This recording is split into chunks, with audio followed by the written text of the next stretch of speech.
ಆದ್ರೆ ಕಪಾಲಿ ಥಿಯೇಟರ್ ಮುಚ್ಚಿದಂತಹ ಜಾಗದಲ್ಲೇ Kapali AMB cinemas ತಲೆ ಎತ್ತಿದೆ. ಸೊ ಬಹಳ ಖುಷಿ ಆಗುತ್ತೆ ಕನ್ನಡ ಸಿನಿಮಾಗಳ ಮೂಲಕವೇ ಕನ್ನಡ ಆಡಿಯನ್ಸ್ ನ ವೆಲ್ಕಮ್ ಮಾಡುವಂಥದ್ದು. ಸೊ 2ನೇ ಫ್ಲೋರ್ ಅಲ್ಲಿ ನಮ್ದು ಬಾಕ್ಸ್ ಆಫೀಸ್ ಇದೆ. ಓಕೆ. ಅಲ್ಲಿಂದ 3ನೇ ಫ್ಲೋರ್ ಅಲ್ಲಿ ನಾವಿದ್ದೀವಿ.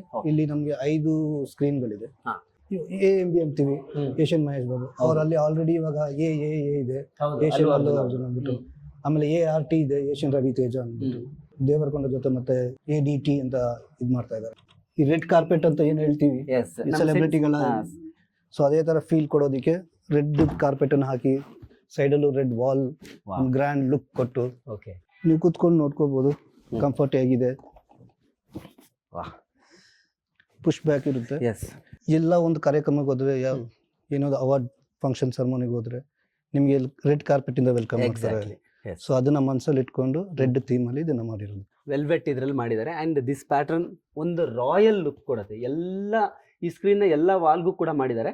ಅಂಡ್ ನೀವು ಸ್ಕ್ರೀನ್ ನೋಡ್ಬೋದು, ಬಹುಶಃ ಸ್ಕ್ರೀನ್ಗೂ ಕೂಡ ಫ್ರೇಮ್ ಮಾಡಿದ್ದಾರೆ, ಗೋಲ್ಡನ್ ಫ್ರೇಮ್. ಎಸ್, ಅದು ನಮ್ಮ ಸಿನಿಮಾಗೆ ಸೂಟ್ ಆಗೋ ಥರ. ಕಪಾಲಿ ಥಿಯೇಟ್ರಲ್ಲಿ ಮೊದಲು ಸಾಕಷ್ಟು ಸಿನಿಮಾಗಳನ್ನ ನೋಡಿದ್ದೀವಿ, ದೊಡ್ಡ ದೊಡ್ಡ ಸಿನಿಮಾಗಳು ನೋಡಿದ್ದೀವಿ. ಓಮ್ ಸಿನಿಮಾನು ಕೂಡ ರಿಲೀಸ್ ಆದಾಗ ಕಪಾಲಿ ಥಿಯೇಟರ್ ನೋಡಿದ್ದೆ. ನೀವು ನೋಡದೇ ಇರೋ ಒಂದು ಅದ್ಭುತವಾದ ಒಂದು ವಿಡಿಯೋಗಳನ್ನ ನೋಡ್ಬೋದು. ಹೌದಾ? ಇಲ್ಲಿಂದ ಕಾಣಿಸ್ತಾ ಇದೆ. ಎಲ್ಲರೂ ಹೆಸರನ್ನು ಖಂಡಿತವಾಗ್ಲೂ ಹೇಳೋದಕ್ಕೆ ಸಾಧ್ಯ ಇಲ್ಲ, ತುಂಬಾ ಜನರ ಫೋಟೋಸ್ ಇದೆ.